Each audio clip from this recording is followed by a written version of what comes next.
Bonjour tout le monde, dans cette vidéo, nous continuons la correction du quatrième exercice de la cinquième série d'analyse 2. Dans cet exercice, on détermine les séries de Fourier des fonctions suivantes.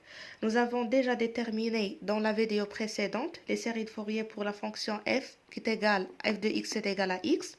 Maintenant, on passe à la fonction g.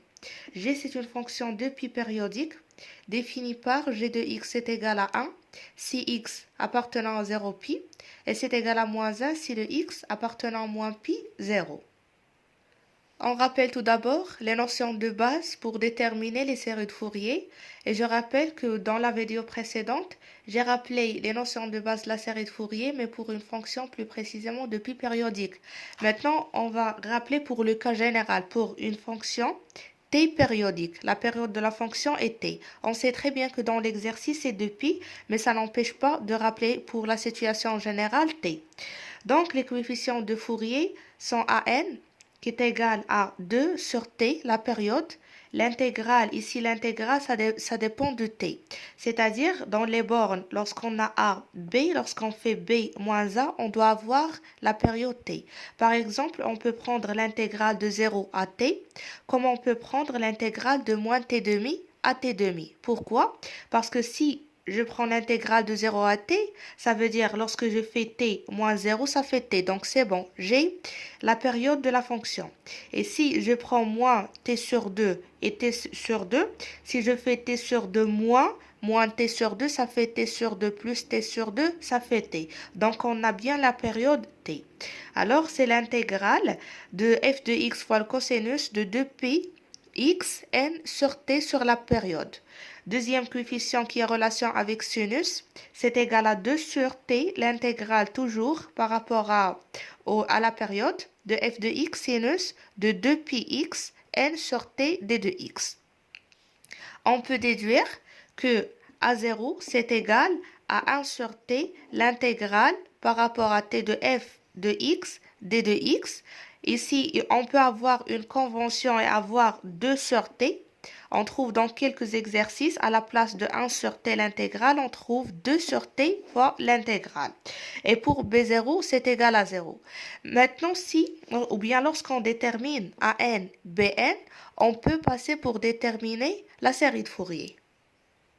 Voilà la série de Fourier donnée comme suit. La série de Fourier de f de x est égale à a0 plus la somme pour n supérieur ou égal à 1, parce que déjà pour n est égal à 0, on a a0, et pour n égal à 0 pour bn, c'est égal à 0.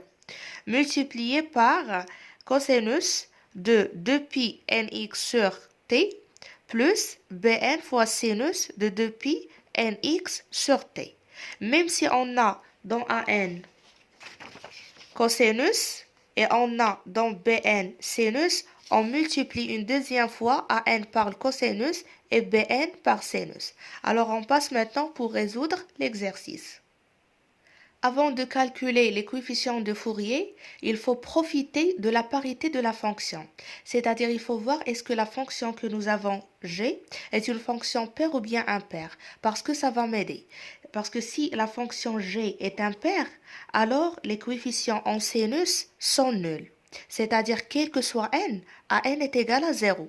Et si la fonction est paire, c'est l'inverse. Ce sont les coefficients en sinus qui se sont nuls, c'est-à-dire quel que soit n, bn c'est égal à 0. Donc ici, dans notre situation, on a g est une fonction impaire. Pourquoi? Parce que g de moins x, c'est égal à moins g de x. Ça veut dire, si je prends ici g de moins x, je dois inverser parce que si x appartenant à 0 pi, alors moins x appartenant à moins pi 0. Donc c'est égal à l'inverse. Et si x appartenant à moins pi 0, alors moins x appartenant à 0 pi. Donc c'est l'inverse. Alors on a bien g de moins x est égal à moins g de x.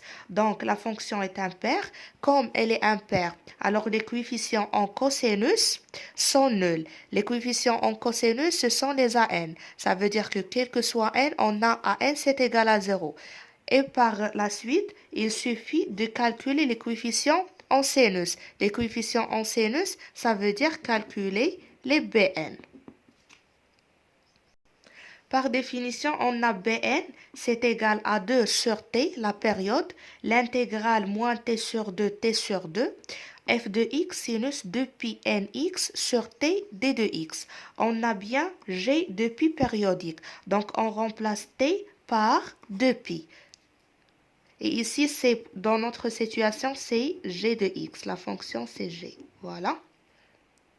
Lorsqu'on remplace t par 2pi, on obtient que Bn, c'est égal à 1 sur pi, l'intégrale moins pi à pi de g de x sinus de nx d de x. On coupe l'intégrale en deux, de moins pi à 0 après 0 pi. Pourquoi? Parce que déjà, la fonction g est définie de 0 à pi et après de moins pi à 0. Donc, c'est égal à 1 sur pi fois l'intégrale de moins pi à 0 de moins 1 sinus de nx d de x. Pourquoi? Parce que lorsque x est compris entre moins pi, voilà, moins pi et 0, on a g de x est égal à moins 1, donc on remplace g de x par moins 1, après plus 1 sur pi fois l'intégrale de 0 à pi. Et lorsque x est compris entre 0 et pi, alors g de x est égal à 1. Donc on remplace ici par 1, c'est 1 fois sinus de nx. C'est égal à 1 sur pi. La primitive de moins sinus de nx, c'est le cosinus de nx sur n. Entre moins pi et 0, plus 1 sur pi, la primitive de sinus de nx, c'est moins cosinus de nx sur n entre 0 et pi. Maintenant, si on remplace x par 0, on obtient 1 sur pi fois le cosinus de n fois 0, c'est-à-dire le cosinus de 0 sur n. Cosinus de 0, c'est égal à 1, donc on obtient 1 sur pi n. Voilà, 1 sur pi n.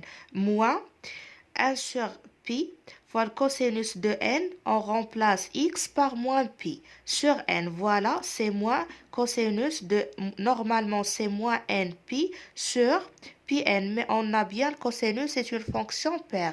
Alors le cosinus de moins x, c'est égal à le cosinus de x. Donc le cosinus de moins n pi, c'est égal à le cosinus de n pi. On passe maintenant pour cette deuxième primitive. Donc on remplace ici par pi, on obtient moins, voilà moins cosinus de moins npi sur npi. Et comme j'ai dit, cosinus de moins npi, c'est le cosinus de npi. Plus, parce que c'est moins moins, donc ça devient plus cosinus de 0, qui est 1, sur n fois pi. Donc on remarque que c'est égal à 2 sur npi moins 2 sur npi cosinus de npi. Voilà, comme j'ai dit, c'est égal à 2 sur pi n moins 2 cosinus pi npi sur pi n. Je peux factoriser par 2 sur pi n. Donc, ça va nous donner 2 sur pi n, facteur de 1 moins le cosinus de npi. Donc, si n est pair, on a bien Bn est égal à 0. Pourquoi? Parce que le cosinus pour un nombre pair multiplié par pi, c'est égal à 1. Alors, on obtient 1 moins 1, ça va nous donner 0. Et si le n est impair, alors le cosinus d'un nombre impair multiplié par pi, ça nous donne 1. Ça nous donne moins 1. Avec le moins, ça devient moins 1, donc c'est plus 1. 1 plus 1, c'est 2, multiplié par 2, c'est 4. Donc c'est 4 sur pi n. Ici, on n'a rien, c'est juste 4 sur pi n. Donc finalement, on peut déduire que la série de Fourier de g de x, c'est égal à la somme pour n supérieur ou égal à 1 de Bn fois sinus de Nx. Mais on a trouvé que les Bn dans la situation où n est pair sont nuls. Qu'est-ce que ça veut dire la situation où n est pair? C'est-à-dire la situation où n c'est égal à 2p. Donc on doit éliminer cette situation. Il nous reste la situation où n est impair. C'est-à-dire n c'est égal à 2p plus 1. Donc, on remplace, c'est la somme pour P, cette fois-ci supérieure ou égale à 0, de 2P plus 1, parce que si je remplace par 0, j'obtiens P de 1. Alors, 1 est impair.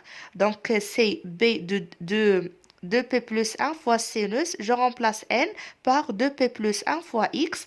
Et après, je remplace b de 2p plus 1 par sa valeur. C'est égal à 4 sur pi. À la place de n, je pose 2p plus 1 fois sinus de 2p plus 1 fois x.